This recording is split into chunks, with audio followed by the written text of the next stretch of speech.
Our universe now, let's talk about our universe, is 13.7 billion years old. The Earth is 4.5 billion years old, not 6,000 as the Bible is supposed to say. And modern humans have been around about 150, 200,000 years. Okay? How much time is that? 1,000th of 1% of the time our universe has been here, we've been here. So that's an awful lot of wasted time when if the universe was made for us. You think we would have been there? Hey, wasted matter is another thing. There's a lot of stuff out there. Now, most of the matter in the universe we now know is not atomic. Atomic matter is anything that's from the periodic table of the chemical elements, carbon and oxygen and that stuff we're familiar with. And we know that's a minor component of the universe.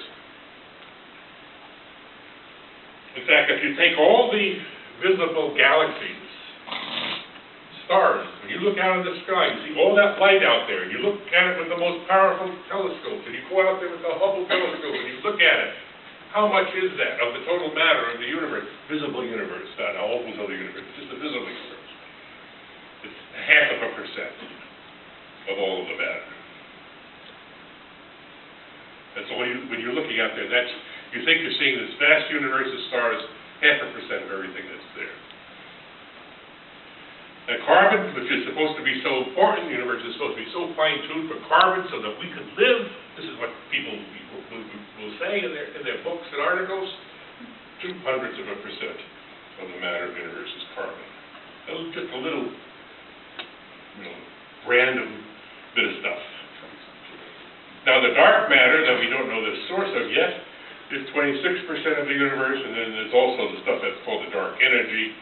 Although matter and energy are the same thing, it's just two different words for the same thing. But these are two different components for sure. And the dark energy is about 74%. So most of the universe is composed of this still unknown stuff called dark energy, but it's nothing spiritual about it. It's nothing supernatural because it has gravity. It has repulsive gravity rather than attractive gravity, but we know it's there. It's causing the universe to accelerate. The expansion of the universe to accelerate. All right, where's wasted energy? There's a picture of the sun. And only 2 photons of every billion emitted from the sun are used to warm the Earth. So there's a lot of wasted energy just in the sun. Now here is a place not too far from where I live, Rocky Mountain National Park. And of course, the world around us is beautiful and complex. No doubt about that. However, most of the universe is in random motion. Now, this is something that most people don't realize. Very few people realize that. Because we live in a universe, we live in a portion of the universe that seems to be well-ordered. We think that there's a lot of order in the universe. Well, there isn't. Most of the universe is random. If you take the cosmic microwave background, which is composed of photons left over from the Big Bang, and there are 1 billion times as many photons as there are atoms in the universe. This is a picture of what it looks like after you've taken most of the background out of there so you can see the fluctuations, but those fluctuations are 1 part in 100,000. So most of the universe is just random stuff at 3 degrees Kelvin temperature, moving around randomly, except for this little 1 part in 100,000 fluctuation that actually produced the galaxies, and a good thing it did, and that was the result of quantum fluctuations in the early period of the universe. So here's Earth. It's a very tiny pocket of complexity that we happen to live on, and it's where we just have to evolve.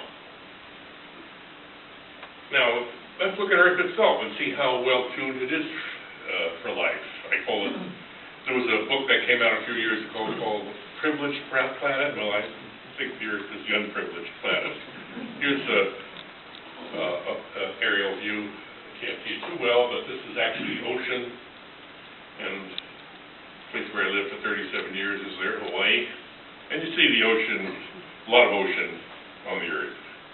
The Earth is not really very well suited for human life.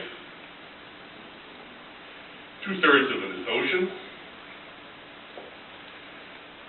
And we're restricted to the surface. We go up in airplanes and go a little bit above the surface, but it's a thin layer of air on the surface, and we go down a few meters into the ocean, but we pretty much live on this thin layer when there's this whole globe that we could in principle live on. Furthermore, the atmosphere is not well suited for us because it doesn't block out ultraviolet light. Ultraviolet light causes cancer and all kinds of other problems. And of course, we also have natural disasters. Can't we forget that? We have the recent one in Japan. Disease, famine, kills thousands of people yearly. So we live in the underprivileged planet. Just happen to have survived here for a while, not very long, but because, as I said, we're bound to be hit by an asteroid. It has to happen. It happened 160 million years ago, wiped out the dinosaurs. Thank goodness it happened, because human mammals were just these little rats crawling around in the dark, coming out only at night. That's why they had good smell ability, because they had to survive at night. The smell, incidentally, that smell capability that mammals had was what developed into the brain.